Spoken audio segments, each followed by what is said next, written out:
purchasing clothing and you're working with manufacturers and you're trying to figure out how to push to that next level, this is a very practical seminar that just cuts to the core of what the real important issues is, and her delivery is absolutely amazing, and it's just, I don't know how to vocalize it, but it's a very different formatted presentation.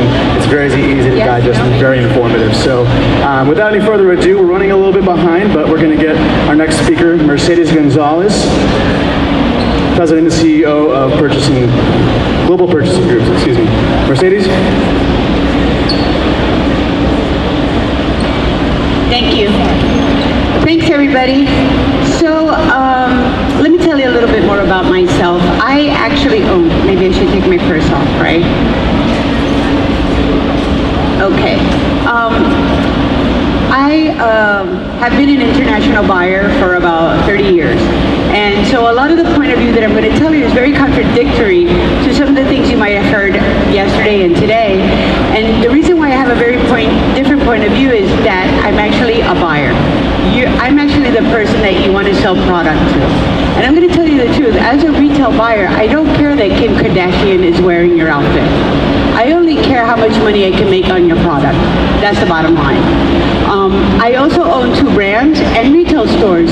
So when I'm telling you that I'm doing things from practice and experience, it's real life practice and experience. It's not something that I read or something that I did 20 years ago. It's what I do every day. So having said that, this is a very, very long presentation. And what I decided to do today is that just really stay with me, because I'm going to talk really fast and I'm going to try to cover as much as I possibly can. And this presentation probably is a little longer than it should be, so I might do some editing as I see fit.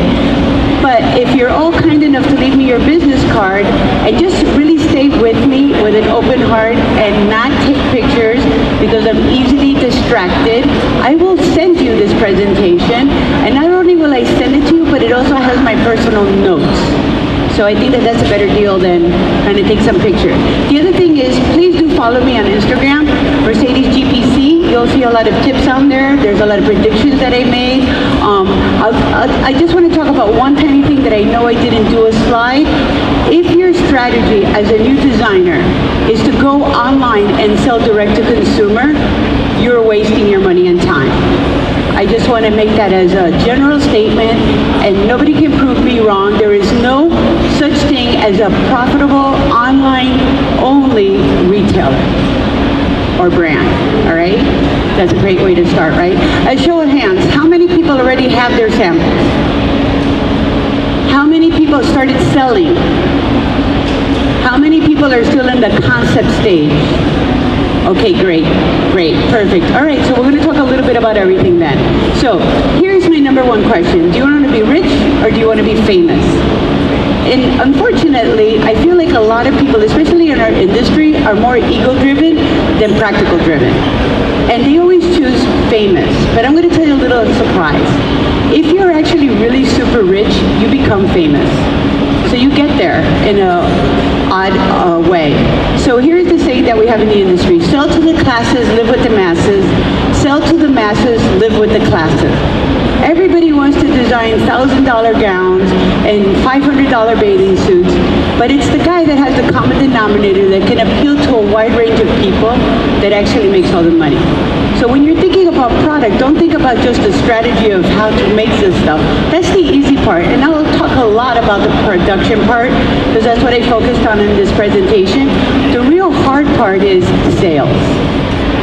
So the next thing is, are you really starting a business for profit, or are you running a very expensive hobby?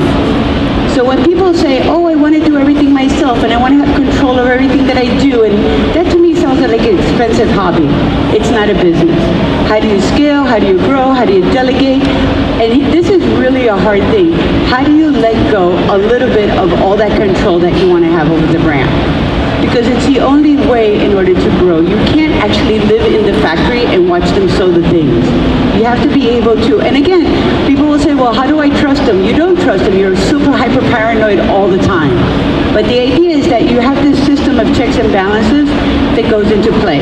So, and again, it's really a business to make money. A lot of the strategies that I hear is like, oh, I don't care care if I lose money. I just want to, put my product on a few key people and get some influencers to wear my things. That's not a business. That's an ego-driven dream.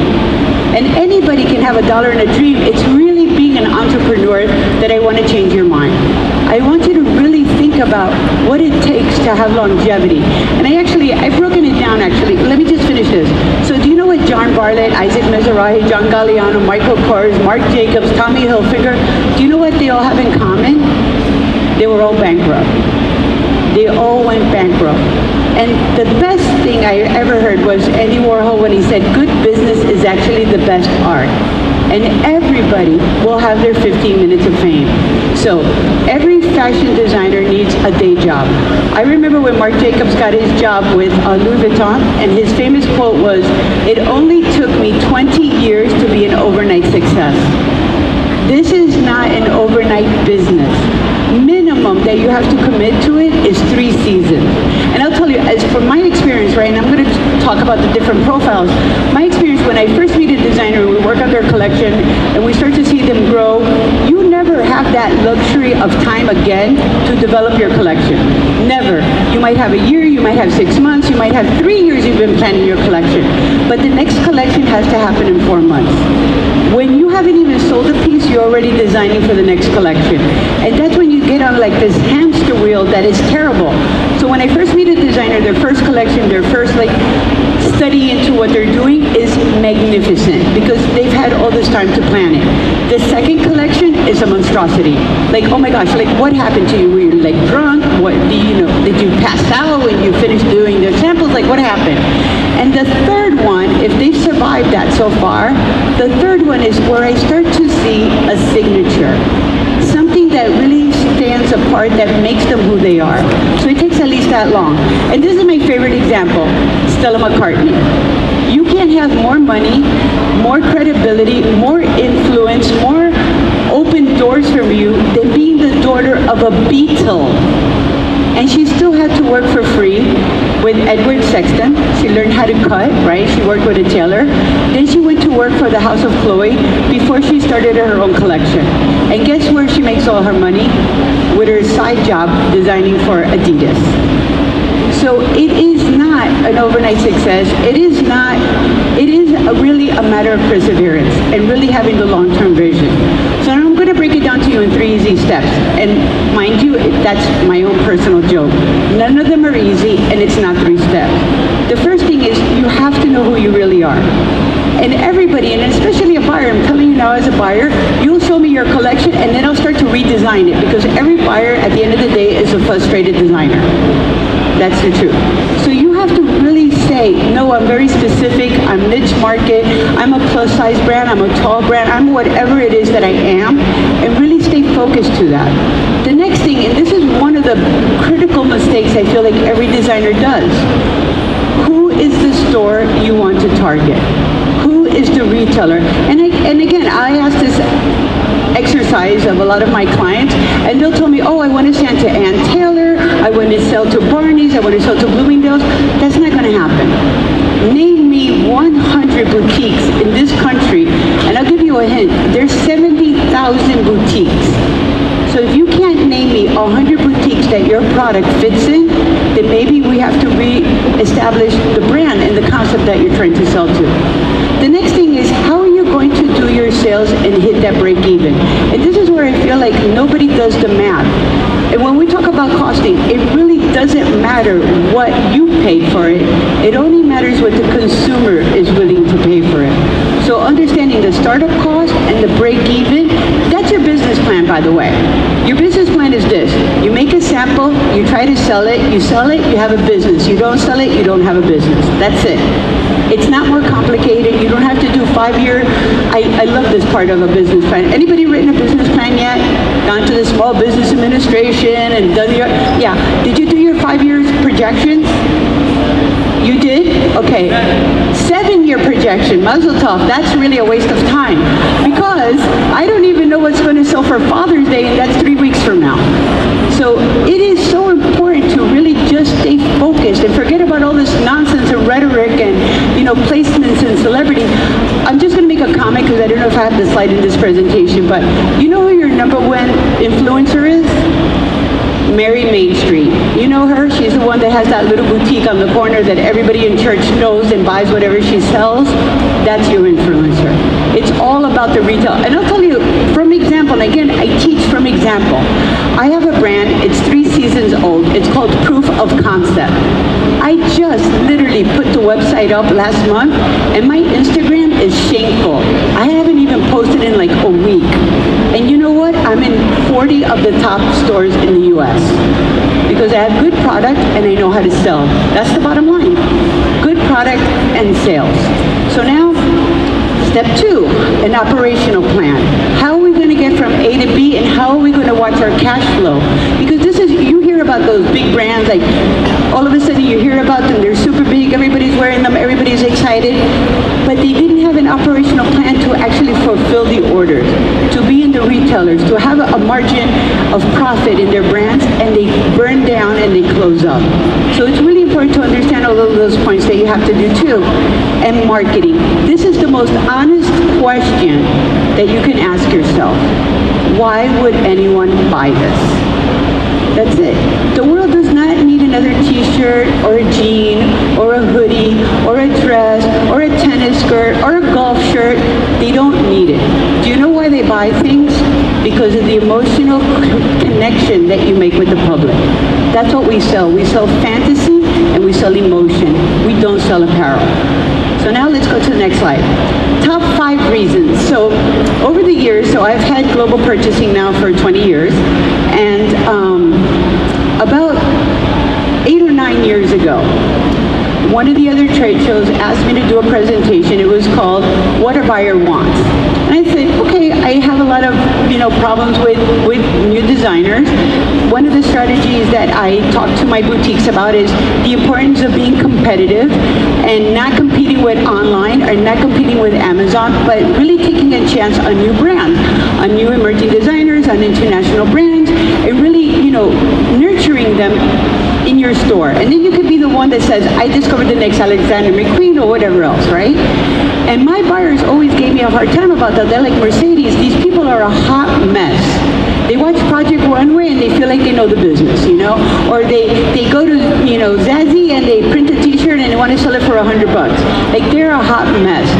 So at this workshop that I did for Magic, I realized that the buyers, that the new designers weren't even clear on the terminology like a line sheet. The things that you actually need to sell me, the buyer, not your friend, the consumer, right? So over the years, I did a study of why the brands fail, and I came up with these 5 top reasons.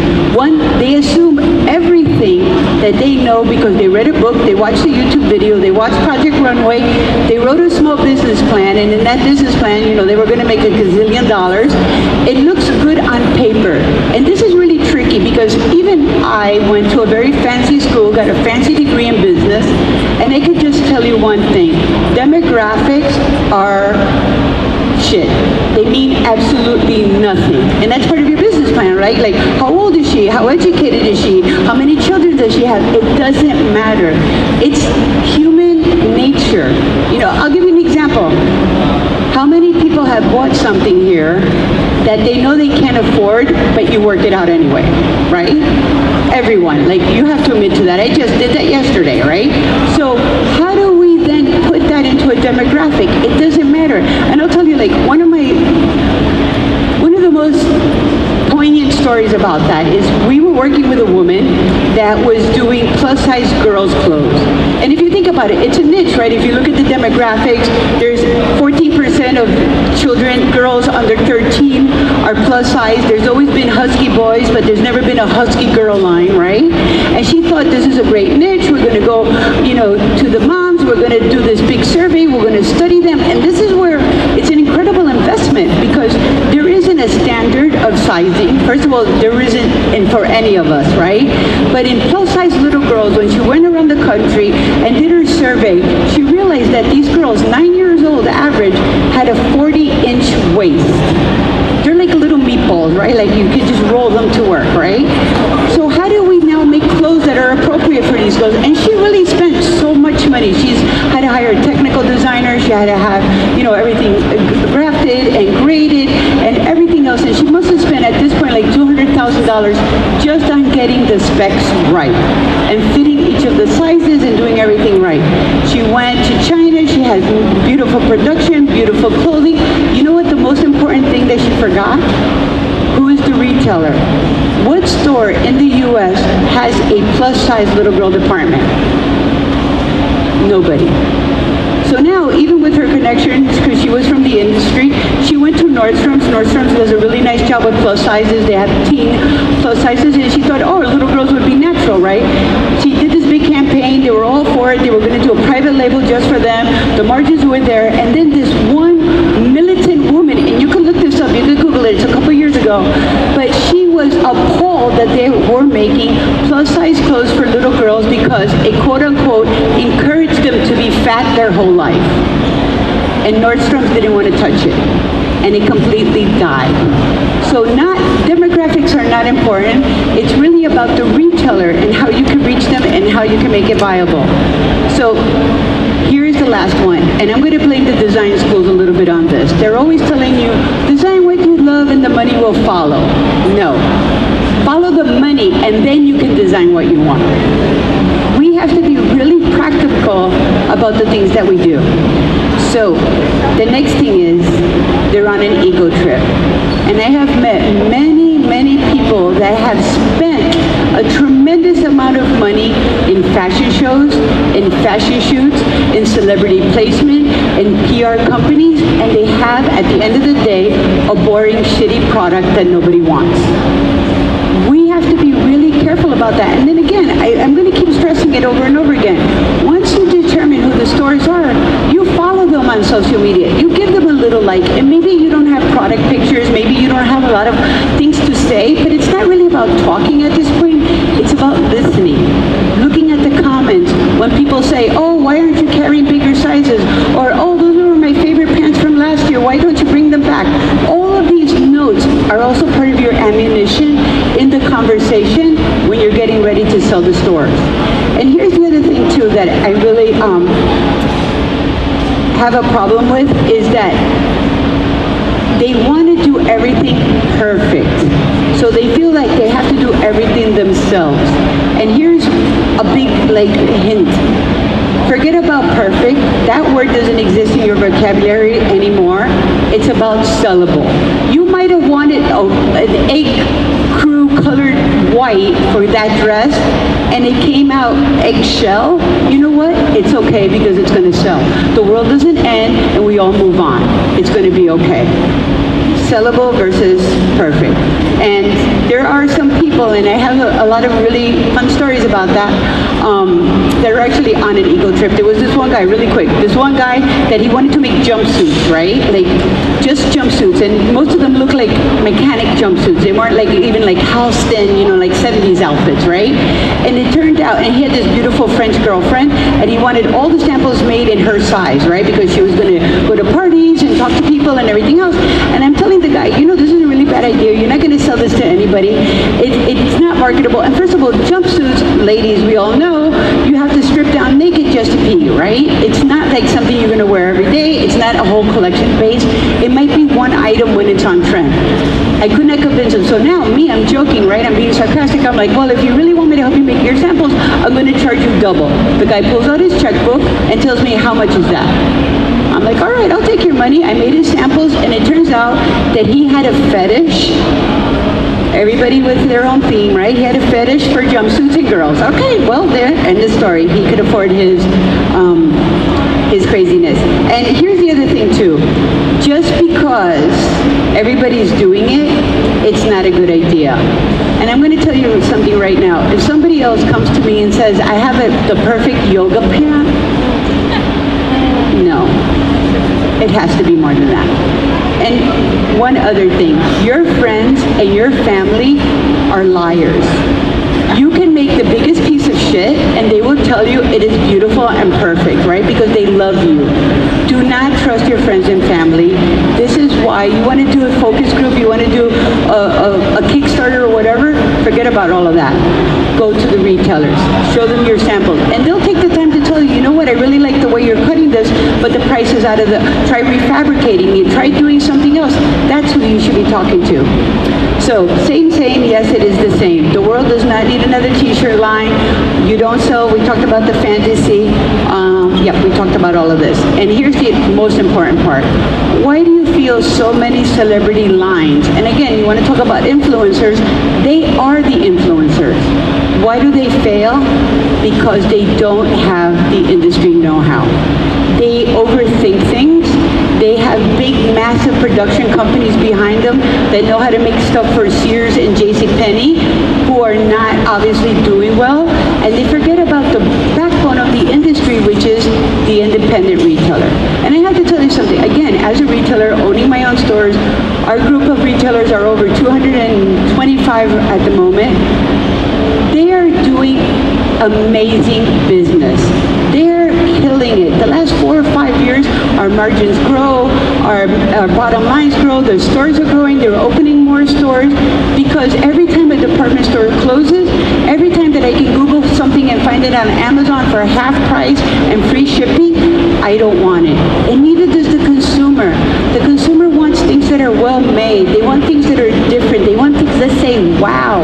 If I wanted to buy a basic, I just want to stop for a second. Anybody seen what Walmart is up to lately? You have got to check out. I predicted it in the beginning of the year that Walmart will be a fashion leader. Yes. And here's my other prediction. Amazon, as we know it, will be out of business by the end of next year. They are just not making any money. So they wait too long for things to be perfect. They spend too much time on imaging and branding. They have friends that work at Barney's, so they feel like, that's going to help them a lot. And they really feel like it's a business to have overnight success. But the most important part of all of that is that they don't have the drive. When people ask me, what does it take? Does it take money or does it take talent? I have worked with people with so much talent that are actually a barista in Brooklyn. And I have worked with Saudi princesses that have money up the kazoo and they can't get the line together. And the bottom line is this, they don't have the drive. It's all about the hustle. It's all about being out there. It's all about not giving up. It's about every single day. You have to want it like you want air, that you can't breathe, that it's yours. And it's also a mindset that, again, I really blame a lot of our education. I went to business school and I was taught to be a manager.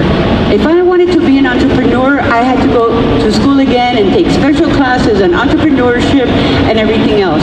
So now I must quote from my favorite movie, Wall Street. Anybody remember Wall Street? It's very old and dated. Thank you for one person there. Please watch it, the original one. There is a line, right? There's a scene where Michael Douglas is with his protege. They're driving down Fifth Avenue, and they see this big building, and he says, "You see that building? I bought it for $400,000, and I sold it for $1 million. I thought that was all the money in the world. That's a day's pay now."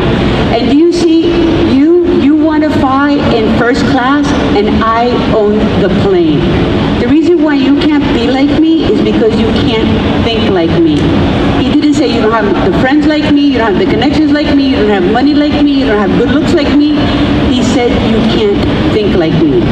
So it's really about the mindset, about finding the niche, of having that drive and not giving up, and having something that emotionally you can connect to your customers.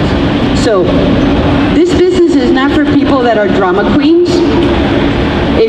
And let me tell you something, Mauricio is here, he does production for me. Every single day I'm in awe at this man's patience and persistence. Me personally, I'm a jaded New Yorker, I just want to ram my fist on somebody's throat when I know that they're lying to me about production, right? I'm more of a table flipper, he's more of a flower giver. And he gets his stuff done. And we both have very different techniques, but if you overly drama, at the end of the day, nobody dies. You know what happens to us at the end of the day? Somebody gets disappointed. And you know what? We live to tell the story again.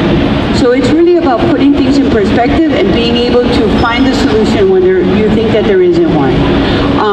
And this is something else too. I hear this a lot from the industry, and especially new people. Oh, I'm too small, the factories don't want to work with me, they don't take me seriously. So we're going to address that in a minute too, because there is a lot of smoke and mirrors that can be done. So, collection development. You really have to, and this is something, and I'm going to go very quickly through all of these, but there is something to be said about knowing what you're doing on trend. And I know when a new brand comes to me and says, Mercedes, I have something so avant-garde, something so new, you've never seen it, it's revolutionary. In my mind, you know what I'm thinking? Unsellable. Because at the end of the day, everything's been done. And as a buyer, if you don't have something at least that I could recognize that's on trend, and let's just talk about the importance of color. You know how many times I have said, oh my God, I hate that color, I'll never wear it, and then you look at my wardrobe and it's full of it, right? Because when you start seeing it in everything, you see it in prints, you see it in textiles, you see it in home, you see it in footwear, you see it across the board, nobody wants to get left out, right? Nobody wants to be that oddball that didn't fall into the trend. So even if it's not a silhouette, it has to be at least a body something. And it does come from a few of these factors. And I'm just going to give you a very quick overview. These are the reports that we do on textiles. A lot of trends, a lot of technology, especially when we're talking about activewear, comes from technology and fabrication. That I feel is new and fresh. The colors are very important to maintain. And even when we look at taking a little bit of risk, so I'm not saying that the whole collection has to be risk. It has to be in proportion. By the way, I think that this is a very strong trend. So it's not like all the designers got together, had a cup of coffee, had a cigarette in the back door and said, hey, let's do orange this season. They're all reading from the same trend reports. They're all looking at the same sales reports. They're all looking at the evolution of a trend and how it evolves. And the most interesting thing about that, even if we look at this evolution of like the jogger and how it became shorter, and then we styled it using the same terry, and then we made it more relaxed, then we made it dressy, then we made it work appropriate. It all has an evolution. And how to understand that yin and that yang of a trend is really where you need that crystal ball. And understanding the retailers, what they're selling, what they mark down, what they're moving forward with, so that you could use that information in developing your next collection. So this is the important part. Ready? We're going to do a test. Who is this?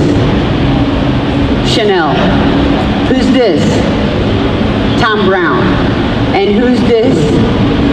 Gucci. So all of them, just by looking at it, I know who they are.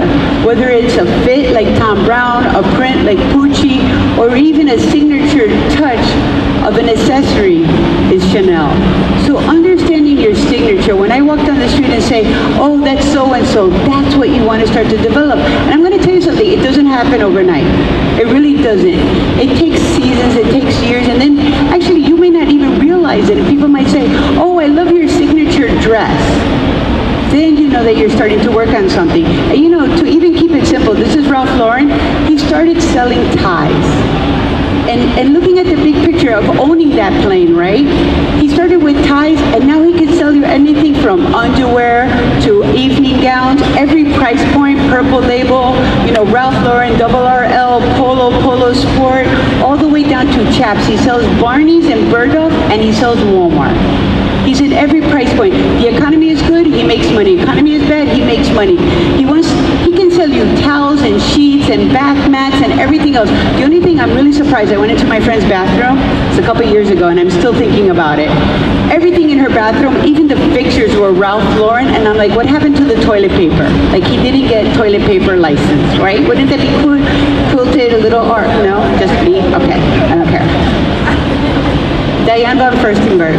This dress is her signature. This dress is 42 years old. It had a birthday party.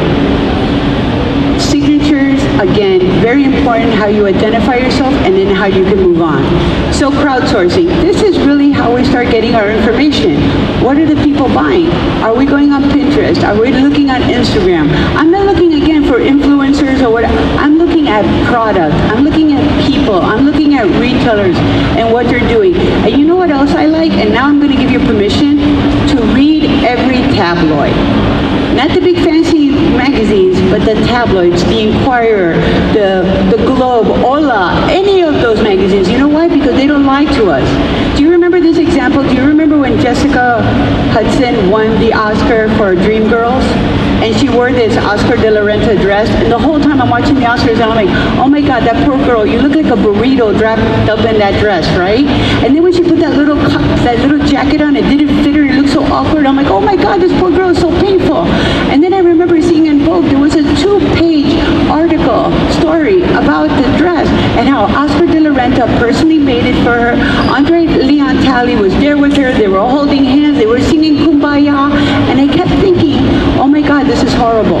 And then Lady Bunny, a drag queen from New York City, in the Inquirer, you know, after the Oscars, they have like, what were you thinking? Said, girl, you look like a burrito in that dress. Why is Lady Bunny giving me my fashion report? Because Oscar de la Renta does not advertise in the Inquirer. So even when you look at it, who wore it best, now it's not, is it a popularity contest? Is it the way that they wore it? Is it the attitude? Is it the emotion of the person wearing it? All of those things you have to start looking at and getting a feeling for it. So it is about balance. I'm just going to break it down this way, but every collection is going to be a little bit different, right? 60% at least has to be on trend. A silhouette, a color, something that's already been selling that you're keeping in the collection as a signature. 10%, and not more than that, is your fashion fantasy. So you know when you're looking at runway and you're like, who the hell's going to wear that besides Katy Perry, right? That's what I'm talking about. That's the editorial. That's what gets you written up. That's not what makes you money. And that's actually where you get to have a lot of fun, designing all of these like really avant-garde things. And 30% still has to be your signature. So now let's go back to Diane von Furstenberg, right? When we're looking at her fashion show, right, she comes out with the palazzo pants and the animal prints, totally on trend, right? Then she comes out with the feathers and the big boas and the whole 9 yards. You're like, whoa, that's editorial. Let's take pictures of that. It's beautiful, right? But I'll never wear it. And if she doesn't at least end with a couple of wrap dresses, we all leave the fashion show a little sad. So this is where you want to have that balance. You want to be able to kind of consider that all in the balance. So what does a buyer want from a new brand? They want the basics. We want quality. We want a fit that's consistent. We want timing. We want something new, but it has to be familiar. So when you start thinking things that are so radical, it's not going to work. But when you compare it, like I'm a Ralph Lauren meets DKNY, I get it. Okay, you're timeless, you're classic, but what's your twist? And that's what I'm looking for, the new part of it. They want it, you have to do business with them in a very easy way. And what does that mean? I don't want to sit there with you and pick your prints. Oh, we went to the sourcing show and we have 9,000 prints that we want to show you. I don't have time for that. You need to pick the print, you need to show it to me, and I'll say yes or no, that's going to work. I just want to say something else too, because I've seen a lot of this lately on the line sheets. I am not, as a boutique owner, responsible for your minimums. So if on your line sheets you're going to put minimum opening orders 100 pieces, good luck with that, because I'm going to give you 6 pieces. One of each size, maybe a few of the styles. That is a realistic test order that I'm going to commit to for a new brand. The next thing is having a good story, and again, we hear so much of this. It's sustainable, it's ethical, it's made by fairies in the mountains of Nepal. Great, but you know what? It doesn't pay the rent. I need the actual substance. And I'm going to tell you something else too. And this I've studied very intensely, and just because you have a sticker that says this is ethically made and traded, that does not sway me as a consumer to purchase it, because the one without the sticker, I'm not assuming is made in a basement sweatshop. So you have to be really specific about that. And I have to tell you something, some countries are really, really great about policing themselves without having all of these very expensive certifications. So I just want you to keep that in mind. Sometimes things are really organic, but they couldn't afford the $5,000, or they are ethically traded or made or everything else, but these certifications at the end of the day, and I can tell you, working in China for so many years, how many people would tell me, oh, I'm Walmart compliant. I'm like, you have 6 sewing machines. Like, what are you making for Walmart? Like the aprons? Because you can't even make that, right? So a lot of it is really just a bunch of paperwork and BS. When it comes to sourcing a factory, being true to your heart is going to be really important. So I'm going to leave it there for a second. Buyers don't have time to waste, so if I have to look at a line sheet, a price sheet, and a lookbook to try to put together the collection, I'm never going to write that order. And I want you to do your homework. There's nothing worse than when somebody says to me, oh, this is perfect for your store. And I'm like, well, when's the last time you've been in my store? And the answer is never. But now that's not an excuse, because you could have been following me on Instagram, on Facebook, you could have watched the videos that I do, and then told me something about my school. Well, I haven't been able to go to Oklahoma yet, but I really love that fashion show that you did. It was so glamorous. Did you use local designers or did you buy all brand? Now I'm like, you know what? This person has spent time doing homework on my store. This is somebody I do want to have a conversation with. You ready? There is an easy way and a hard way to source. The hard way is we source the fabrics and the trims. We go to a technical designer. We do tech packs. We go to a pattern maker. We make a pattern. We go to a guy that cuts and sorts, and we hope that they can also do the production. Every single step in this process is painful and expensive. And this, my friends, is how you run an expensive hobby and not a business that you can scale. There are so many great full package factories here. There are so many vertical factories, and I'll just tell you the difference between two of them. A vertical factory like Lafayette, who is here from Colombia, they actually make the fabric, move it to another part of their factory, cut and sew it. They might move it to another part of their factory and print it, package it, and send it to you. They're responsible for the hang tags, the labels, the UPC codes if you need it, the packaging, the master packs, everything. A full service factory or full package factory has all the resources. So a lot of these factories are what we call in industrial parks. So the zipper guys over there and the button guys over here and the fabric guys over here, and they have runners that go around collecting and cutting and doing all the things for you.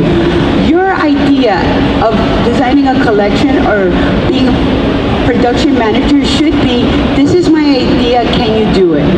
And the interesting thing is that I feel like especially some of the factories that can say they can make everything as long as you give them a tech pack can't really do anything. Factories are item specific. You can't go to a t-shirt factory and ask them to make you a sweater, because that's not what they do.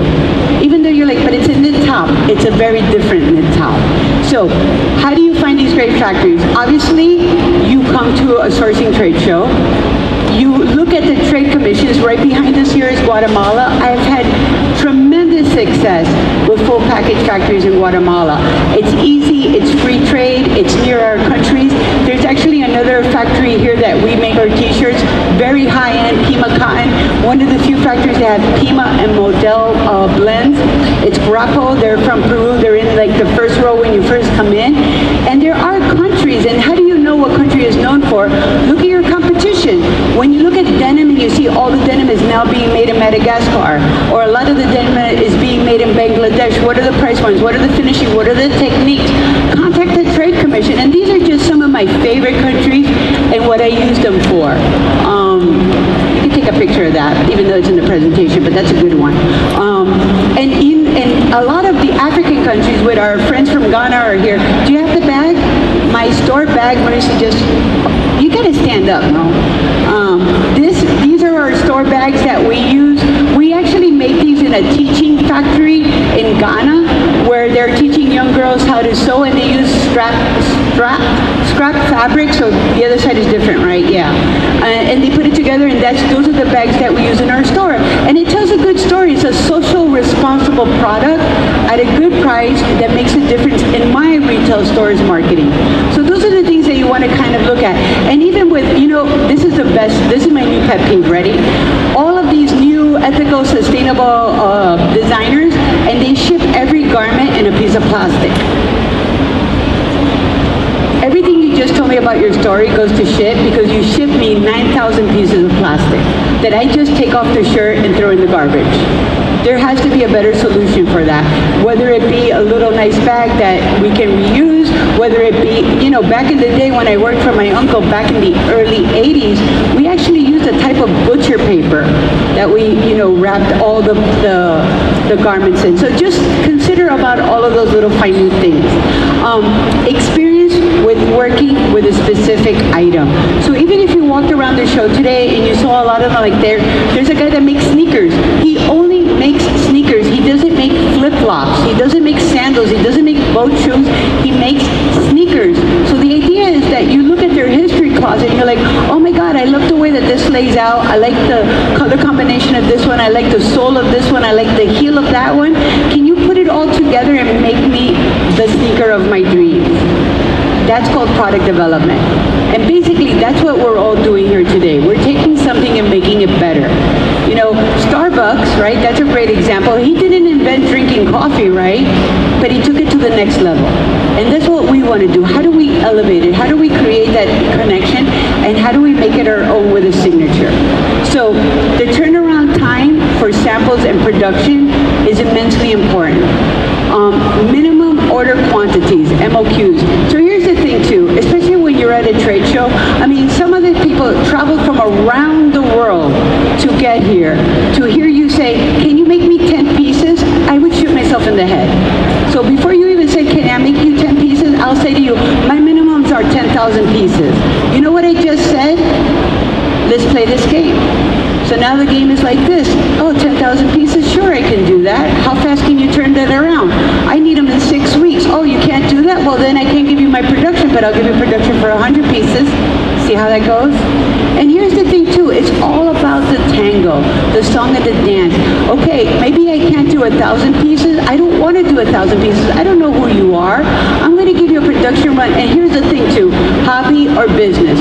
If you cannot make 300 pieces, you're not running a business, you're running a hobby.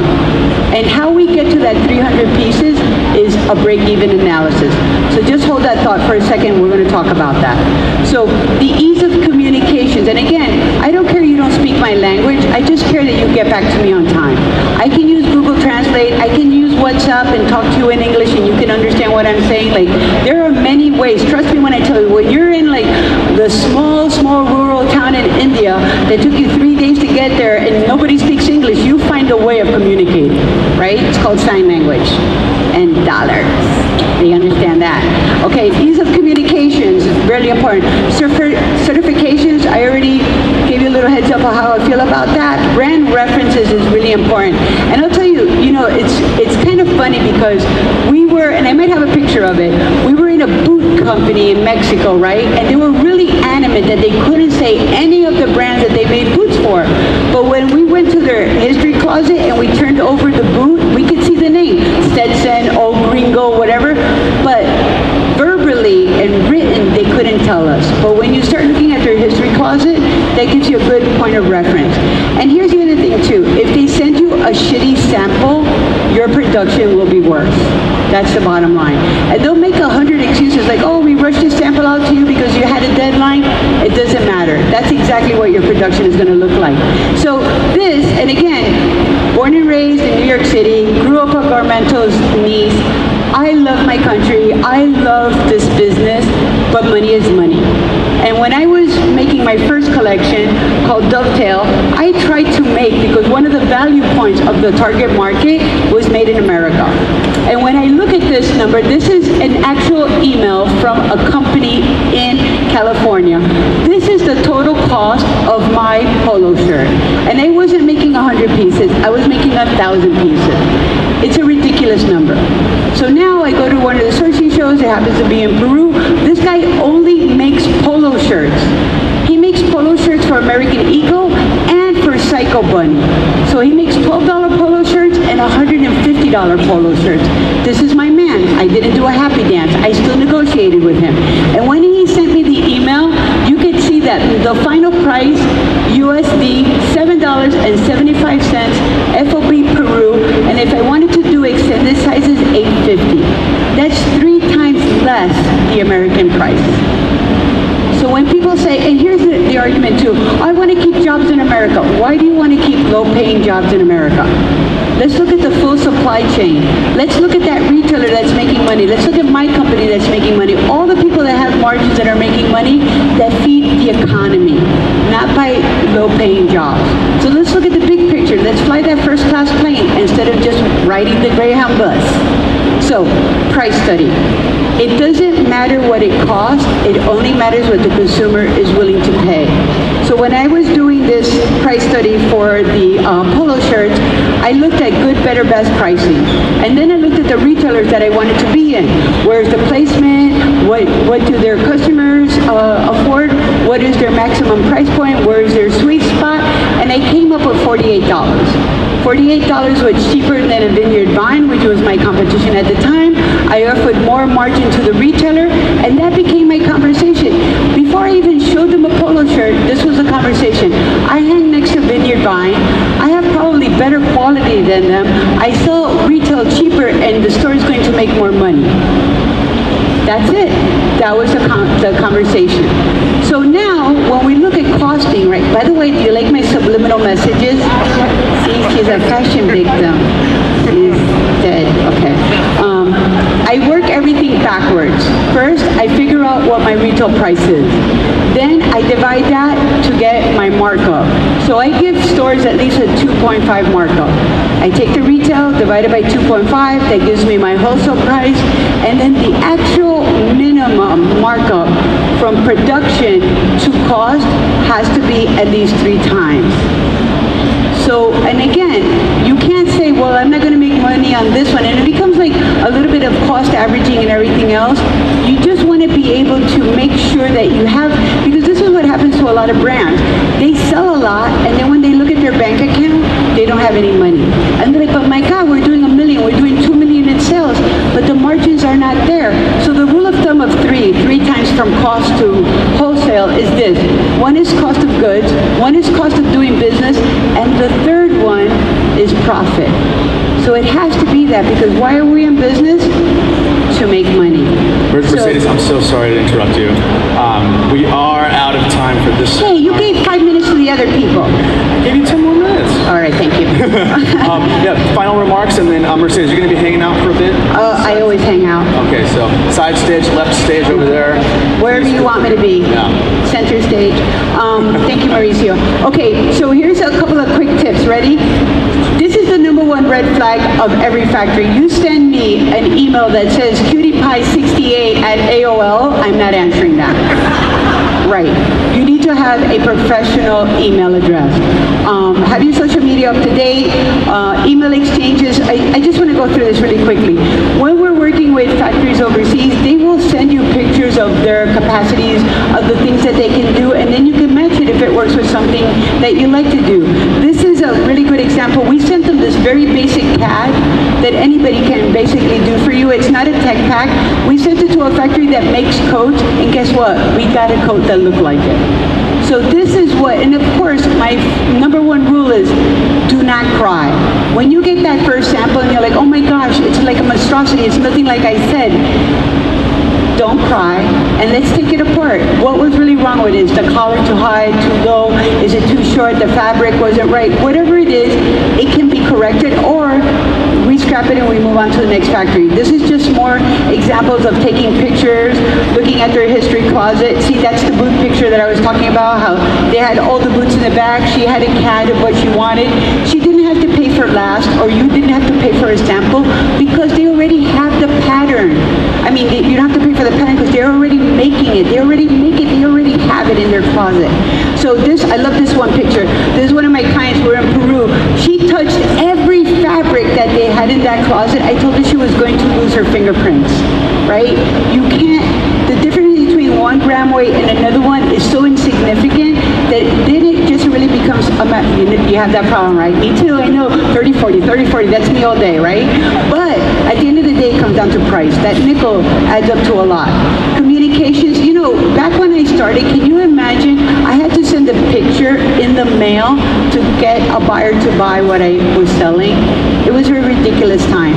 Now we Skype live with the factory around the world. It doesn't matter where they are. We put it on a mannequin, we put it on a model, model? Can you correct this? Can you do this for me? How many days is it going to take me to get the updated sample? This is an example of a tech pack. I'm not saying that there are some really intricate designs that might need one. Lingerie is one of them. Swimwear is one of them. But we usually try, especially in the beginning, to work with the things that the factories already have. Don't be afraid of minimums. We talked about that. Math. This is a lot of the math that you need to know. And it really, at the end of the day, it is a math game that we play. So I just want to go really quickly about this. Forget about this. Don't spend money, please, on patenting anything. You cannot protect patents in our business. Any lawyers here? And do not spend money trademarking.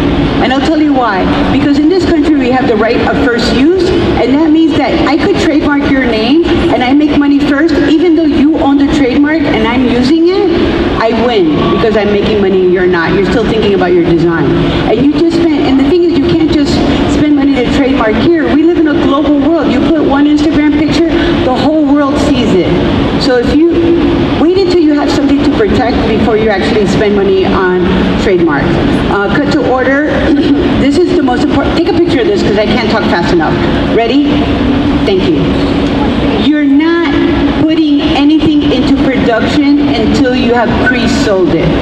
So now we make our samples. The next big selling season is August. We go to August, we go store to store to store. We don't go in person. We do this virtually. We do it through emails. We collect all our orders, 6 pieces from you, 12 pieces from you, 4 pieces from you. We hit our break even, which is 100 pieces because we're making 300 and marking up 3 times. And now when you go to an investor, I'm just gonna go to the next one. This is the only conversation that you're having. How much money you need? I need $300,000. No, I need $100,000 because I have $300,000 in orders. Now my ears are up. Oh, you do? Who are these stores? Here are all my orders. How do you plan on using it? I only need the money for production. How long do you need it for? I need it for 180 days because that's how long it takes you to make it, ship it, charge the credit card, and ship it to the stores. And what's in it for me? I'll give you 10%, 15%, 20%. It doesn't matter because you have it built in. What they don't want to hear is, oh, I need $1 million because I want to do a fashion show. I want to go to Paris to buy some fabrics. I probably need it for 4 or 5 years, and you can have 20% of my company. That's not what they want to hear. So Mercedes, I'm so sorry. Okay, Do you have to cut it off right there? I know. Okay. She's great. She really is. All right, this is all the stuff we didn't talk about, and this is me. Oh, wait, can I just say this? If you're not moving forward, you're actually not standing still, you're getting left behind. My name is Mercedes. This is my book. I have a few copies available. I have a master class tomorrow that's 5 hours long if anybody wants to sign up for that. And thank you, and sorry to the next speaker that I took too long. Thank you again. Thank you, Mercedes.